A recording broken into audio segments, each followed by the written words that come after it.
I am very delighted to introduce Dr. Rebecca Lewthwaite, who is the Director of Research and Education in PT and the Director of Rehabilitation Outcomes Management at Rancho Los Amigos National Rehab Center in LA. And she's also an adjunct faculty member at USC.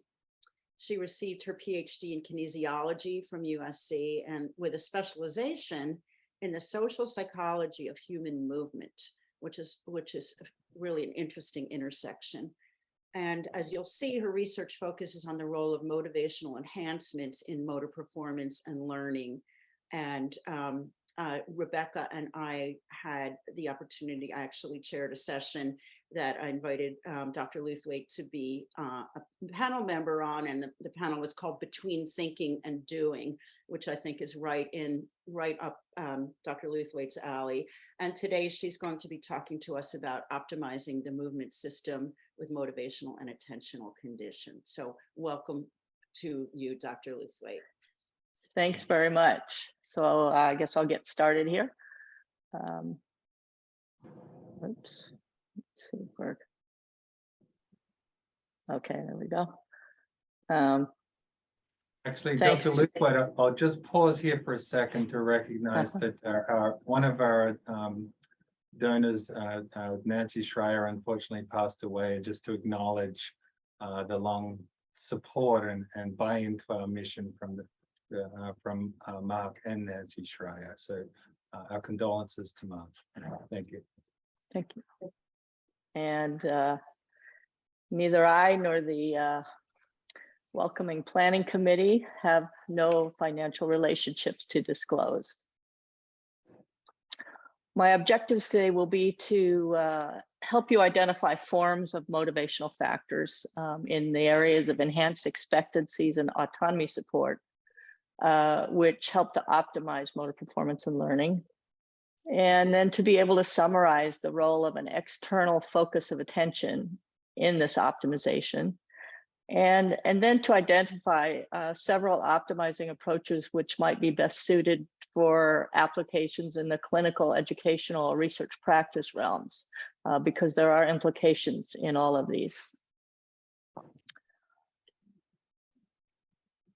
So I'm going to be talking about optimal theory, and optimal theory is something which I developed with Gabrielle Wolf in published first in 2016, and it is an acronym which stands for optimizing performance through intrinsic motivation and attention for learning. So it's not an assertion that we've nailed it all, and hopefully we haven't, but simply that there are some really large bodies of different areas of knowledge which together help to contribute to an optimization of movement. Optimal theory has two motivational factors, autonomy support and enhanced expectancies, and one attentional factor, an external focus of attention. And I'm going to start with autonomy and give you a few studies which are going to give you a flavor for what we're talking about with autonomy support and how it might optimize movement. So in this study by Wolf and Adams, there were 3 exercises with all of which involved standing balance on one leg, which participants, in this case, healthy participants, were called into the laboratory and asked to learn. One group, the choice group, was asked, in which order would you like to complete the 3 exercises? The yoked group got the same order of exercise as their counterpart in the choice group got. And what you see is number of errors on the y-axis, so the higher scores are worse. And you'll see in a typical learning study, there'll be some sets of acquisition trials, then there'll be a delay. In this case, it was a day, and participants will come back and perform without whatever condition they had in the original acquisition phase. And what you see, what you see is that in retention, which in this case is the blue is the choice group here, fewer errors were made in terms of touching down with the other foot or not executing the desired performance here. And this is going to be a consistent finding. In this case, choice is provided by, this is another study, 2015, we provided novice golfers with a mat and a target on the floor. And they were simply asked to learn how to putt a golf ball to the target and gain points. And as you can see, one group got the choice of which color golf ball to use. And every 10 trials and acquisition, the experimenter came up to them and said, which of these 3 balls would you like to use? So they could choose, and people chose different things. Some people stayed with the same color the entire time. Other people changed every 10 trials.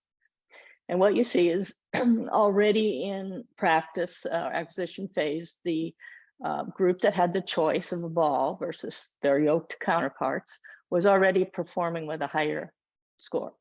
And this was retained when they came back to the laboratory during the delayed retention test. Now here's an example of the impact of having just a choice of what order to perform what everybody would be performing anyway, had in this case on maximum voluntary contractions. And people came into the lab, they figured out what 80%, 50%, and 20% of their maximum voluntary contractions would be on this apparatus. You can see the fellow has his foot against a plate and he has a screen there and he's watching, he's able to see when he hits the target torque. And in this case, the same participants did both a choice condition and a control condition counterbalanced across the study. And in the choice condition, they got to choose the order with which they would like to approach these 3 torques. And you can see in the top here that whether or not they were in the choice or the control condition, they could watch the screen and make sure that they accurately hit the target torque. But what was really interesting is what happened in their muscle activations to this option for choice. When they were in the choice condition, they had less activation of their muscle than when they were in the control condition. So there was a reflection of that choice in their muscular activity. We'll see some more of this kind of a finding. Here's an example. It comes from the eye care phase 3 clinical trial. And this is a participant in a pilot phase of the accelerated skill acquisition program, which was the investigational arm of the study here. And what you'll see is the therapist on the left and the patient on the right are working to see how they could improve this individual's upper limb control. And you will see she's fairly severely affected by her stroke. And what I would like you to do is listen for the language that's used, because language, controlling language versus autonomy supportive language, is one way you could represent autonomy support. It's not all choice per se, but it's how that people interact. So let's go here, see if we can get this to work. You never know.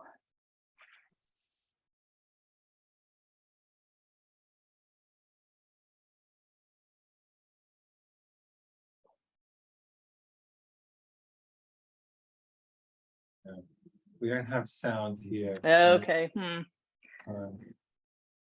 Okay. I'll recap here. So first, the therapist asks her, how many times would you like to try to get this it's a toothbrush to your mouth? And she said, well, I'll try 10 times. I think it's going to take a lot. Okay, let me try again. I am not sure why this sometimes goes and sometimes doesn't.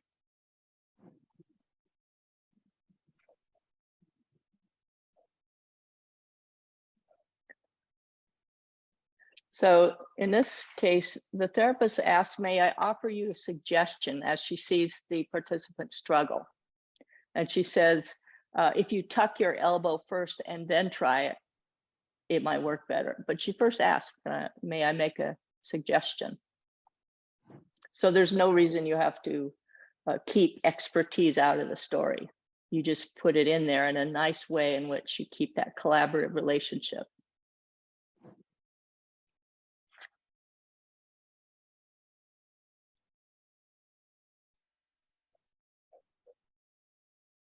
So she tries it.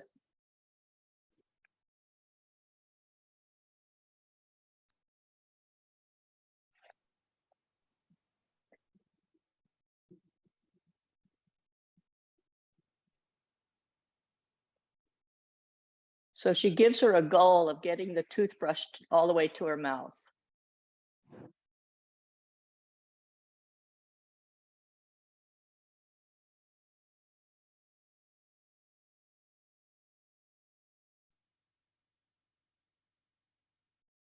So she reminds her of that hint.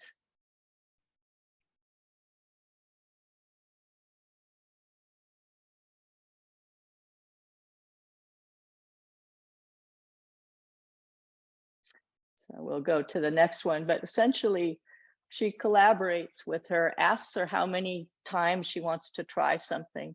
The participant tends to, and this is something that we've found, tends to choose to do a lot, not a little. They don't back off. They, once given that opportunity to choose, they go for it.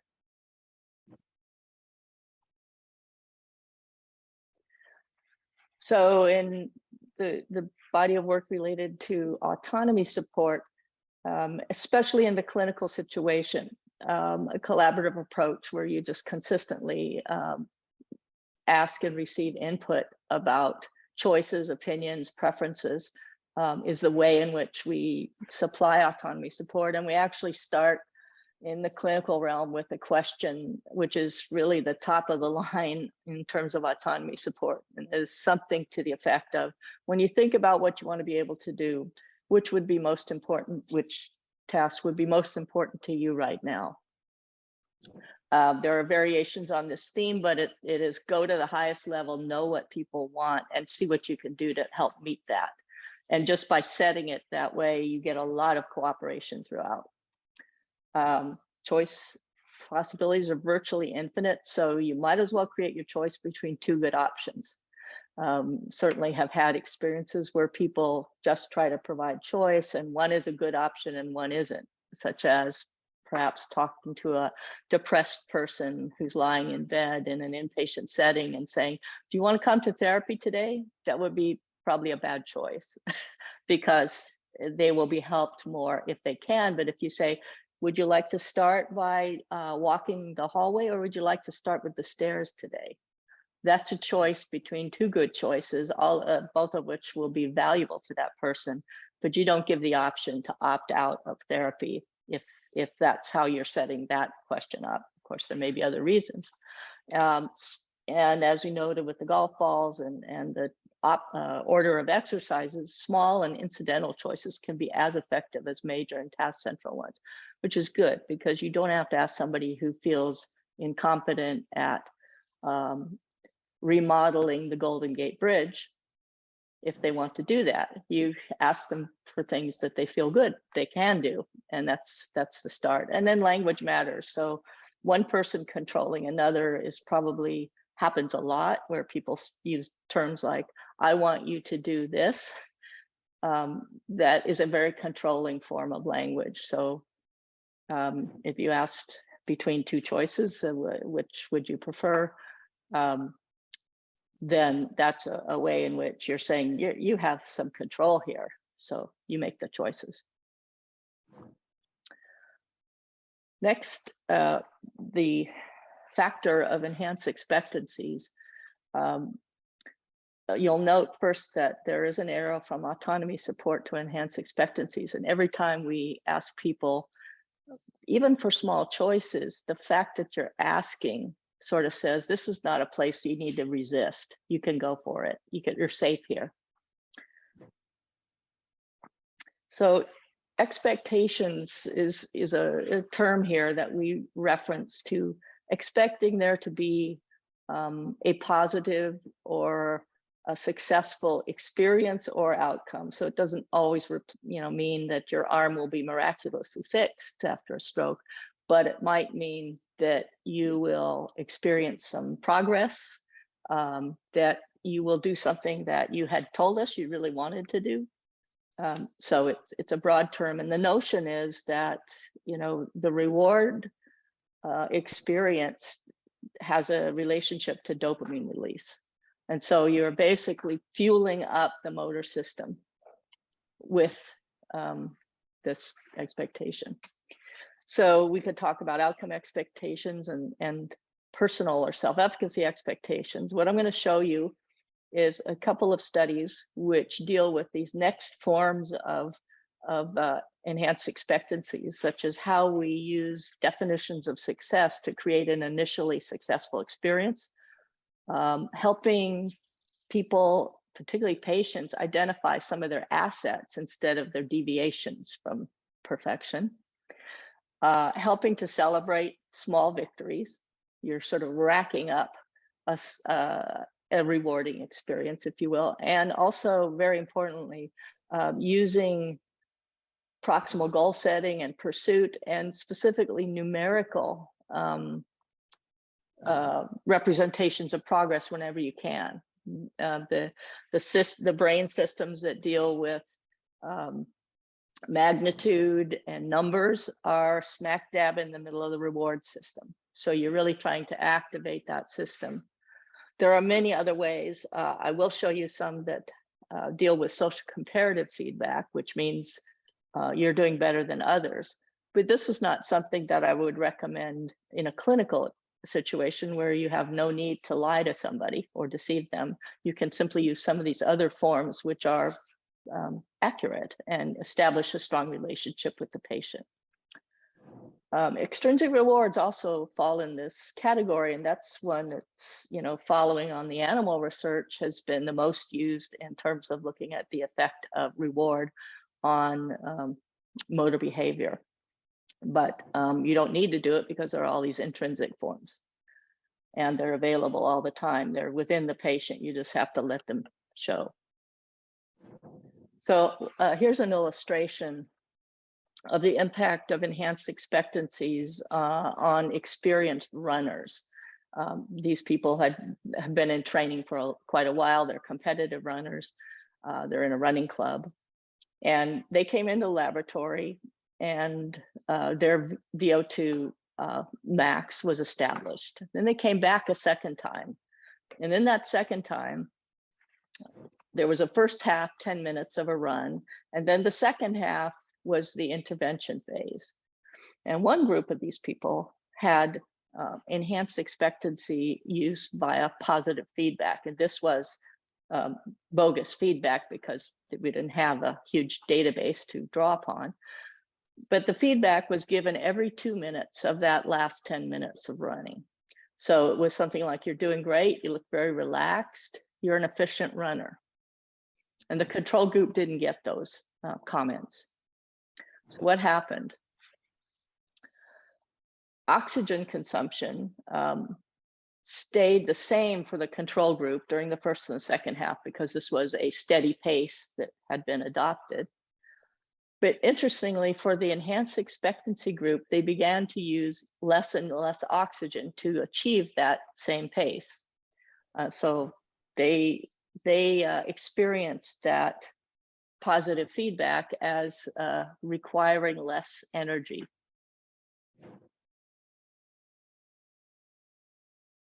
There's another example, this time with a group of women who were active in a university extension program. And sometimes people of this age tend to worry about how their balance is changing. And this is a task. You can see this woman standing on this balance platform. She has a harness on, done by the IRB, which was concerned that she might fall off the platform. With younger participants, they never have that concern. interestingly enough. But this represents what might be done in terms of reducing stereotype threat of loss of balance with age. And it's just a single, very simple experiment. We had two groups. One group, the enhanced expectancy group, was just given a single statement at the very beginning before they began trying to balance. And they were told, active people with your experience usually do well on this task. And then a control group who was not given the statement. This is what happened. So the statement was given at the very beginning. This is time in balance on this platform. There are 30-second trials, and people generally improve with trials. But the group in this case who had higher time in balance, a red group, this was the group that had their expectancies enhanced with the single statement. And they, when they came back to the laboratory, had learned how to perform this challenging movement task better, significantly better than those who never got that sort of stereotype busting statement. This is a study I really like in terms of its applications for clinical work. We do it all the time also in education. In this case, novice participants came into a laboratory and they were to putt a golf ball to that yellow target at the end of a mat. And surrounding that yellow target, one group saw a large blue circle. Both groups, by the way, saw both circles. They were surrounding the target. One group was told balls ending up in the larger or the blue circle are considered good trials. And the other group saw balls ending up in the red circle are considered good trials. So right away, the probability of getting a good trial is set. And in fact, that's what happened. But interestingly, the yellow target is the target. So what happened to them? Well, they started out equal in a pretest. During practice, the small circle group made larger deviations or errors from the target than did the group that got the large circle instruction. When they came back to the lab a day later for a retention test, they had, in fact, increased their margin for success in the blue or large circle condition. And then when they putted from a distance they hadn't putted from before, a longer one, they also maintained that superiority in the large circle group. So if you think about it, if you define early experience for somebody, saying, well, if you can maybe take 2 steps to this target, that would be a success. So you basically, the idea is you start people with some success at a challenging task for them, but you frame the task in such a way that they will experience success early. And this fuels further action. Here's an example of a therapist working with a gentleman, you'll hear an interpreter in the background too, who just prior to me shooting this video was able to maintain an upright balance on this mat. He had had a pretty severe stroke. He was able to maintain balance for 2 seconds. And now the therapist is going to apply this quantitative metric approach, and you'll see what happens. I hope you can hear it, but if not, just watch the therapist and you can tell what's happening.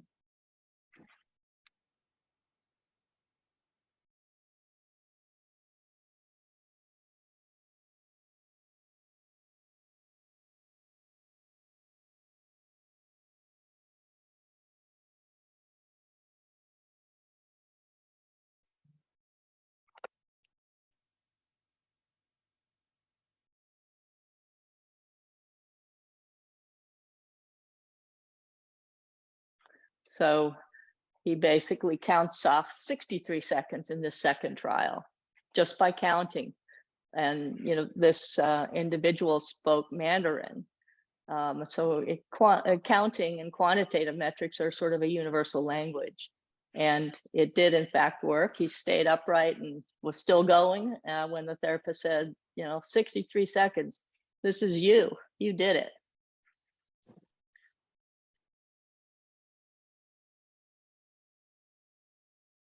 Oops.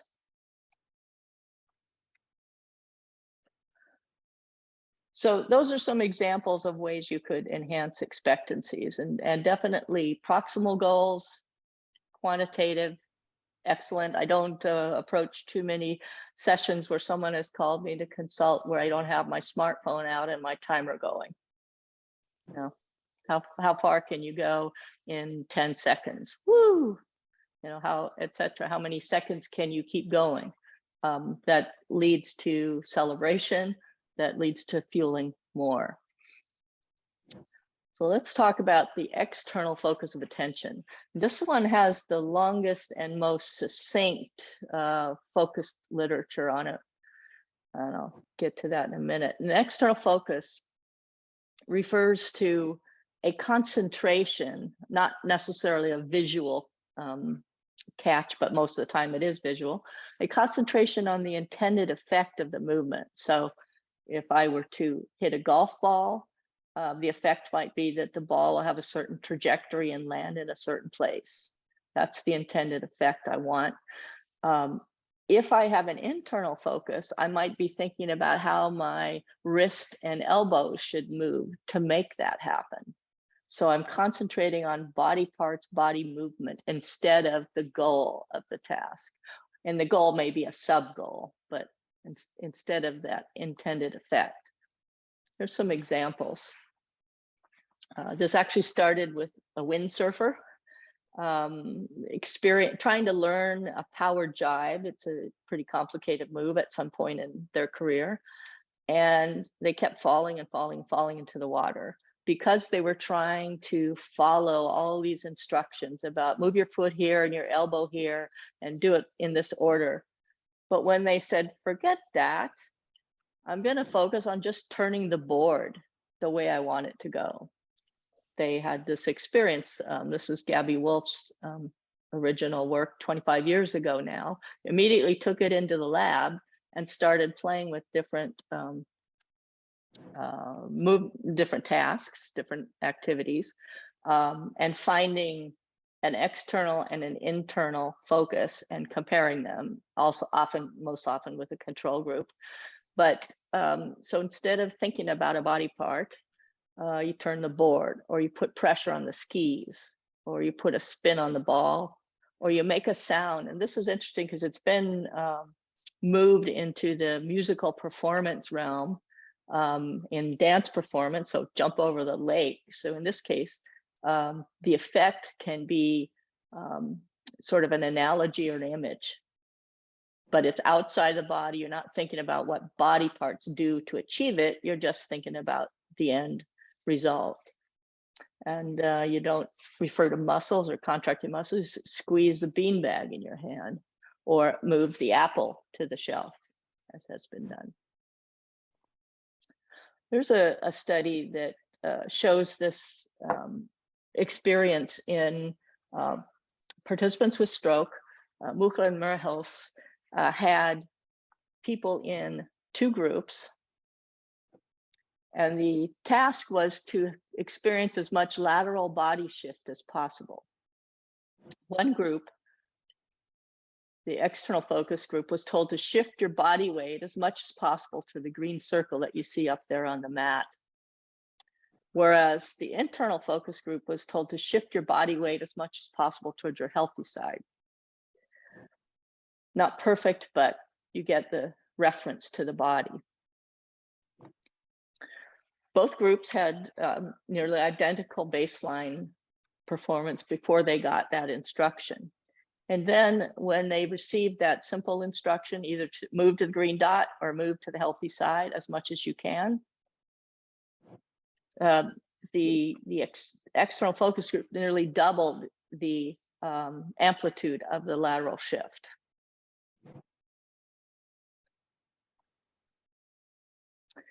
Here's an example with musicians.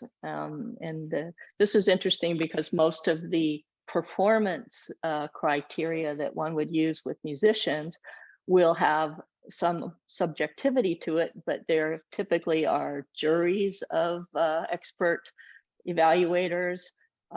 They very often use videotape, so they take a videotape of the performance, and without knowing which group they're in, they evaluate them for various features of the music.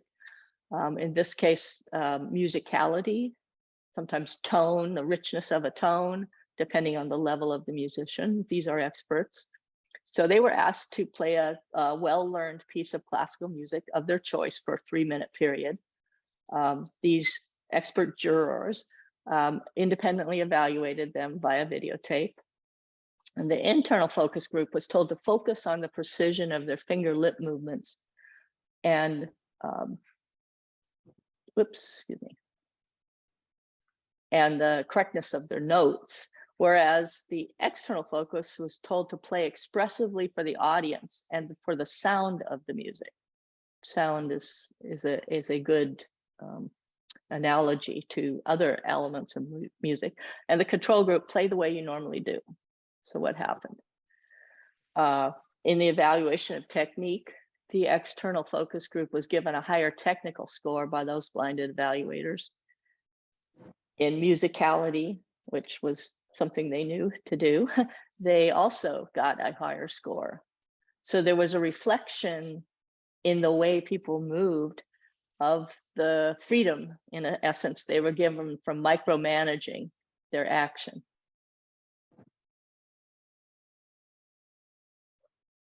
This is an interesting one because it really illustrates how things move from the thought level down through the movement system. In this case, the task was an isometric force production of 30% of their predetermined maximum force on this plate. The internal focus condition involved, and this is the same people performing under these 2 sets of instruction.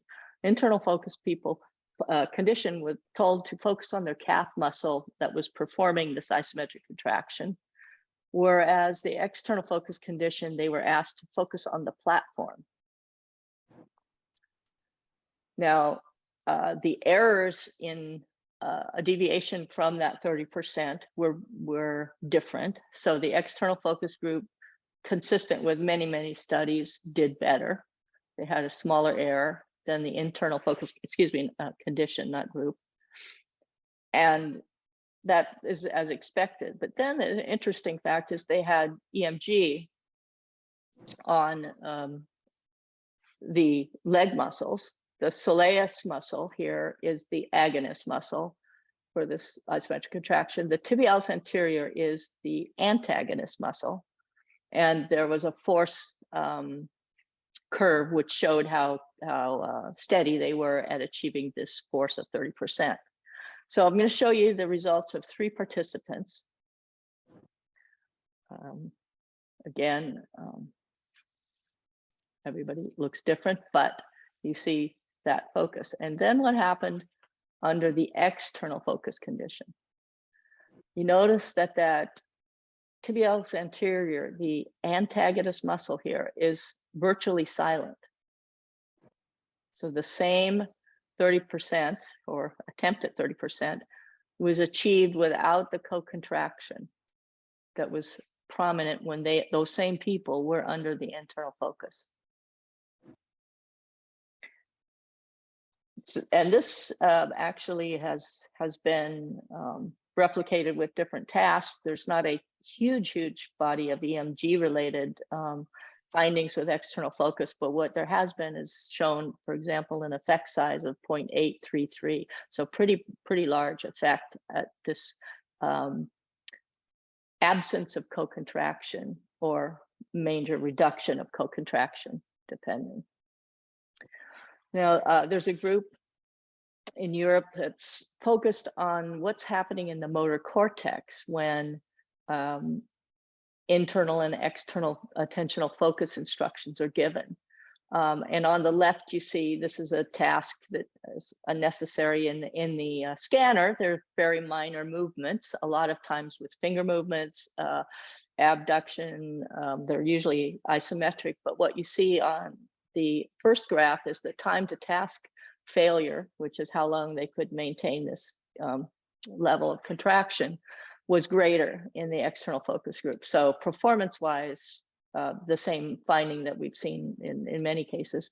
Then they had two conditions, or they looked at EMG suppression, so similar to what we saw in that previous study, was greater in the external focus condition. And then the short interval intercortical inhibition was greater in the external focus condition. So this is the first one, and they concluded that the data shed light on the instant modulation of activity in the inhibitory circuits within M1.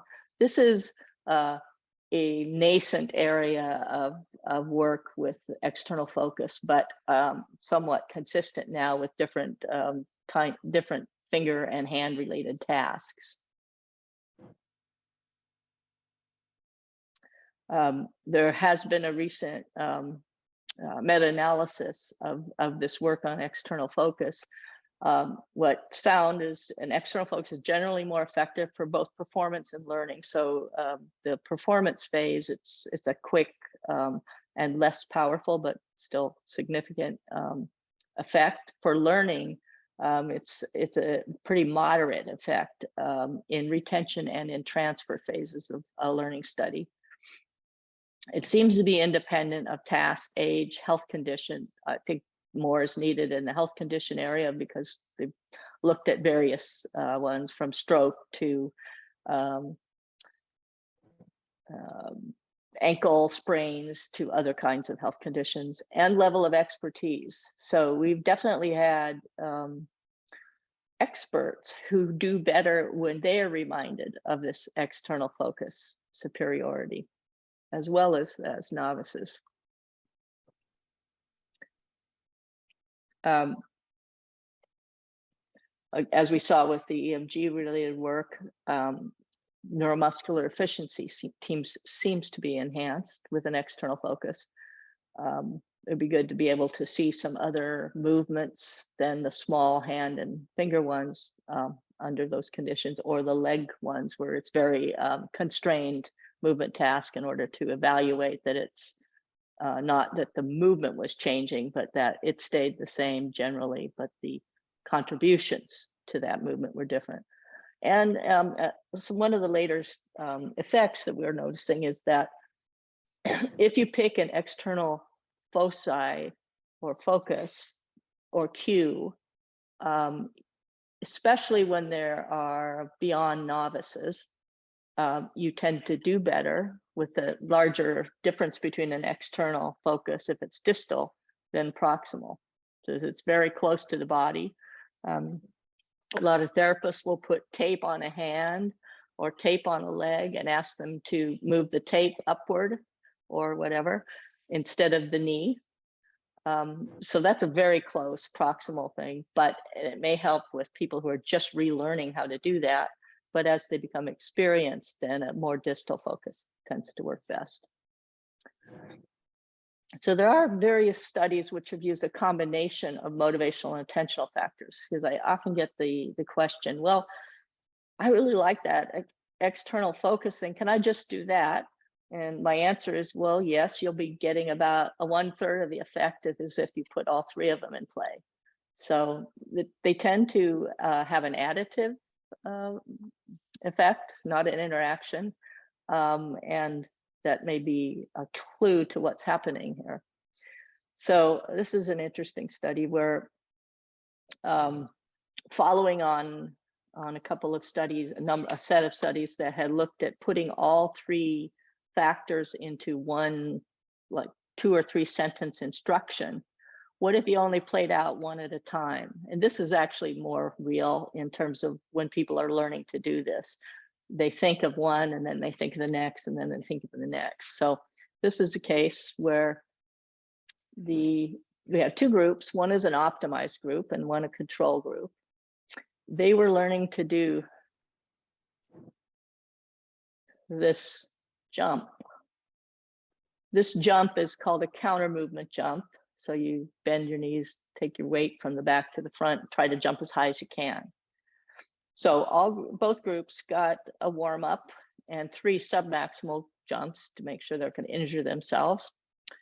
Then they had a baseline block of 5 trials to see what their jump heights were. And then they had 3 blocks of 5 trials, and these were the key ones for this experiment.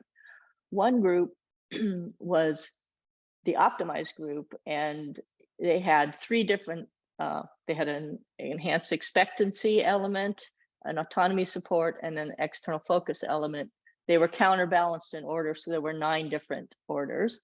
And then the control group had a neutral situation. Let me show you what happened.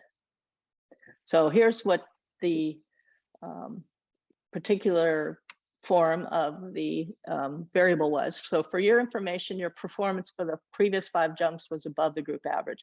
This again is a bogus comment, but it is clearly one of the most powerful social comparative information. It's one of the most powerful ways that you can enhance someone's expectancies. And I tell the clinicians, you know, you will have times when this is absolutely true. Someone is moving better, faster, quickly, and go ahead and say it than most people. And other times that you have no information to make that statement. So try another form, but this is the experimental version. Now, this is another interesting one. To make that jump, they were given a choice of which jump figure on the ground to jump from. Now, you know, we're thinking that's not going to make any difference what they jump from. It's maybe we're thinking there's something else above them that would, you know, make that case. But so I would call this an incidental form of a autonomy support. And then they were told to concentrate on bringing this marker, which was attached to their waist, which they could not see, but they knew was there, to bring that as high as possible as to affect that optimal jump height. So what happened, I'm mentioning that they started out at the same absolute level of jumps in the 2 groups, but here I'm going to show you the relative performance. So over those 3 blocks of trials, when one factor was in play, they were pretty close, but beginning to look different. When another factor was added and the other one was mentioned again, the group that had the optimized condition, their second of 3 factors, was outperforming. And then by the 3rd factor addition, there was a very substantial difference between the jump height of those groups. So it appears there's this ability to maintain benefit, because it didn't matter which of the 3 they got at which point in time, to maintain this benefit. And to me, this is at least consistent with what might be happening with the dopamine dynamics. There's been some evidence that in animals mostly, that phasic bursts of dopamine last for a certain period of time. And if you can augment them by the next contributor, you're getting this sort of amplification effect. It's going to take some time before we have that well characterized in humans, but it is at least consistent with what I think is the rewarding mechanism that's involved in making movement more effective. This is an interesting study where we took a standardized performance test. This one was one that called the balancer scoring system. And it was, it's done according to a standard protocol. And what it involved is 6 stances. 3 of them are on a firm support surface. 3 are done on a foam support surface. So the second is more challenging. And there's an observer score that's given when participants step off and out of that particular posture. So in this condition, this study, we had two groups. One group started with an optimized approach and ended with a control. The other one was the opposite. So the optimized group didn't get a choice of to do firm or foam order. They always went with firm and then they went to foam. But within that, they got to pick out whether they wanted to do the double leg stance first, the single leg stance, or the tandem stance. So they chose an order in both conditions. And they came back 48 hours later, and they were in the control condition. And so they had 3 stances again, but they were yoked to somebody else's optimized condition, the order. What happened? Well, first, just to give you a feel for this is one I think we should be using a lot more, because people do respond when the condition they have is something that research might show could be more effectively handled when they do X. So in this case, we use the external focus research to say in the enhanced expectancy, research has shown people balance well when they concentrate on the support surface, not their feet, for example. And you may choose the order of the 3 stances was the way in which autonomy is supported. And then the external focus very directly concentrate on the support surface. And what we found is essentially in the error scoring system, the optimized condition was best. It particularly in the more challenging foam situation. And importantly, when we looked at center of pressure velocity, so sway from that position, there was more sway in the control condition. So people reflected that optimization by performing the actual test differently. So, there's several possible morals to that story, which is to consider if you're after what someone can do when their capacity is optimized, then you want to make sure that you use some of these kinds of conditions of test administration. If you're comparing it, though, to normative values that have been established over many years, you may not want to first do that. You might want to see what happens when it's sort of neutral, because as it turns out, neutral is not optimal. Neutral is what happens when you come in not knowing what's about to happen to you. So somebody giving you instructions, sometimes in a commanding tone, etc. And it turns out, if you were to look back in the literature, a lot of these assessments in the early days were very controlling in the language used to set that up. And it's less so now, but maybe when someone is going to create a new assessment, they'll consider, I want to make sure I know what their actual capacity is and not their capacity when they're a little concerned about how things are going to go. So that's an interesting. I'm only going to say a little about how these things come together because we don't have time, but the 3 things tend to contribute in their own way to goal action coupling.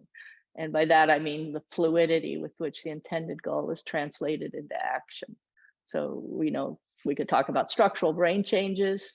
We could talk about functional connectivity, which I think in the years to come is going to get a lot more attention, because we don't move absent the other inputs to how we need to move. I'll give you just a very simple example shortly.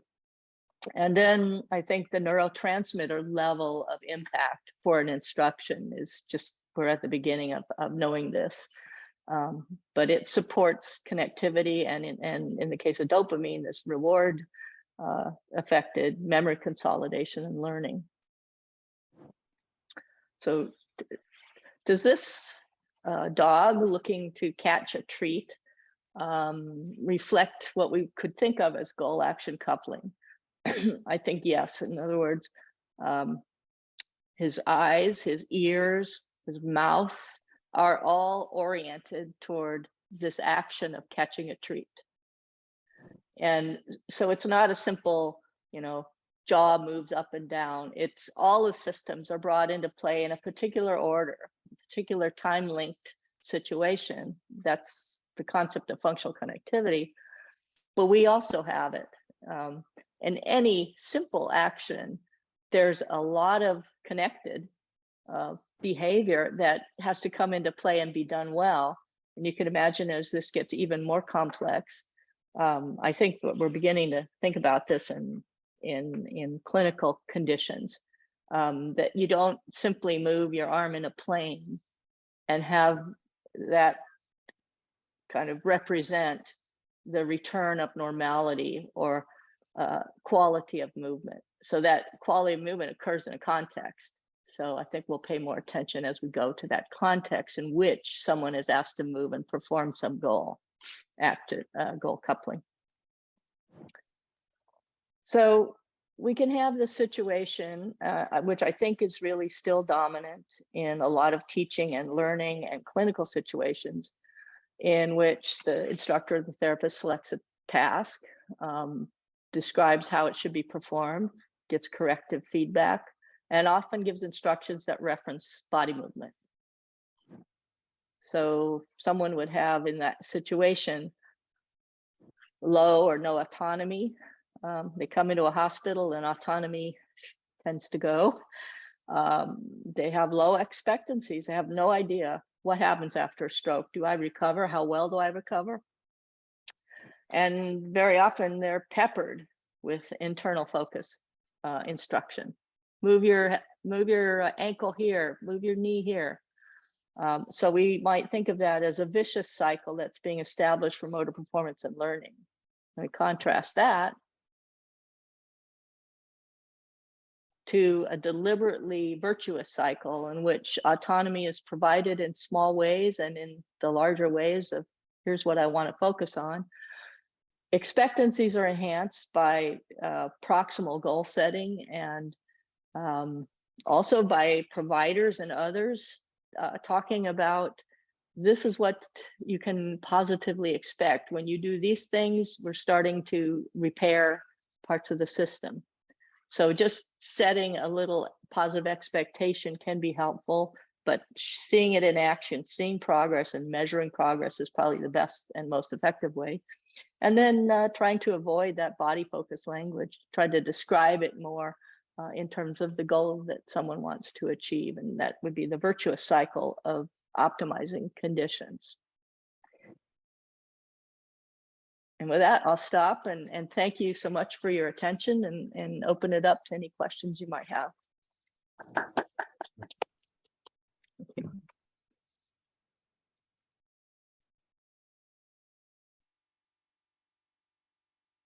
I might start if that's okay. That was a terrific talk. Thank you. And many questions. One, coming back to the external reward and motivation, I'm wondering if there's a magic number, because we're always on the threshold of providing therapies that are, right at the periphery of ability. So you want them to be progressively overloaded and progressively challenged, but at the same time, you need them to get enough reward that they're going to be motivated. I don't know whether there's a number, that or a sliding scale according to many other attributes of the patient, how depressed they are, and but that would be nice, so the clinician could still make a judgment call about the context and the patient attributes, and then have some kind of a rule.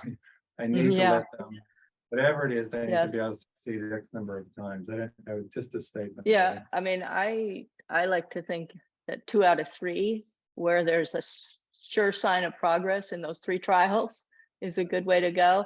And I encourage people to look at the face of the patient because that positive affect is going to be reflected if you are doing something that makes sense to them and that makes them think, hey, I could improve in this.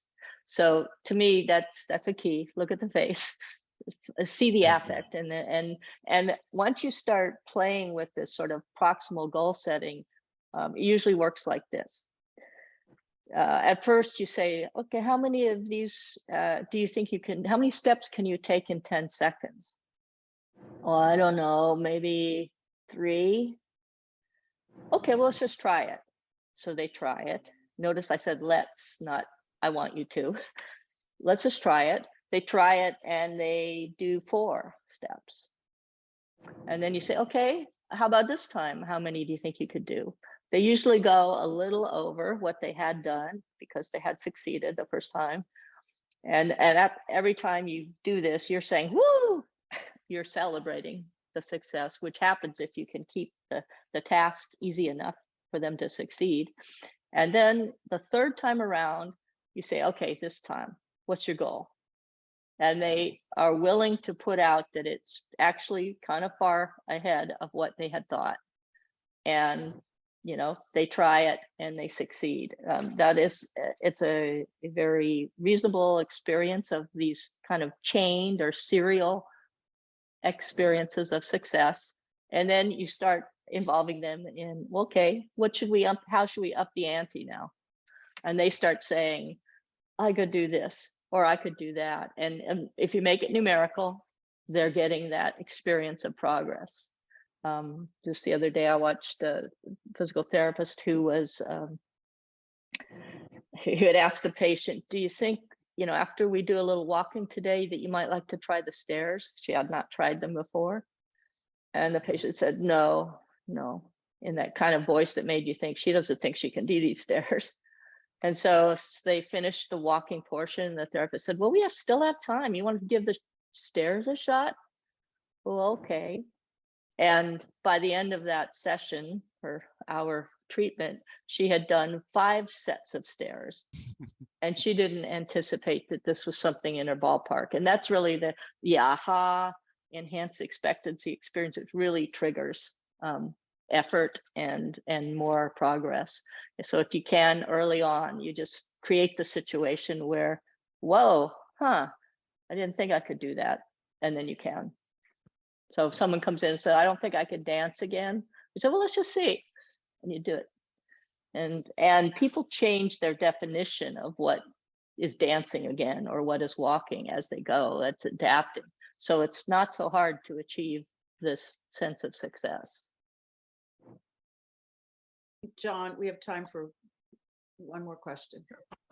Great talk, really interesting. I'm just, I guess this would be more speculation, but it's not surprising to me that if you give patients choices of goals that matter to them, that it would make a difference because they would perceive you as caring about them in a different way, engaged with them in a different way. But what's your thought about why being given trivial choices that probably I know don't make any difference, why does that have an effect?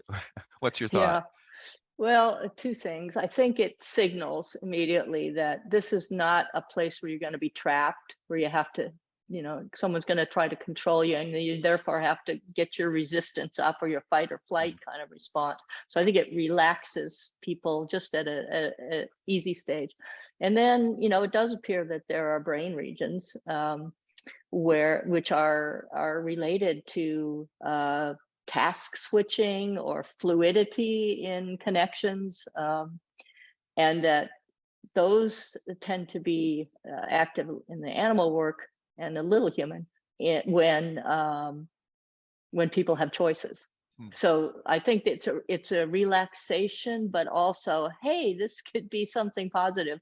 And numbers of people have talked about the reward of choice. So it's in and of itself rewarding to be having choice. Thanks. Mm-hmm. Okay, well, thank you, everybody. Thank you so much, Dr. Lewthwaite. That was extremely interesting, and look forward to catching up with you again soon. Yes, Take care, me too. everybody. All right, thank you. Okay. Thanks very much for the invitation. Great. Bye-bye.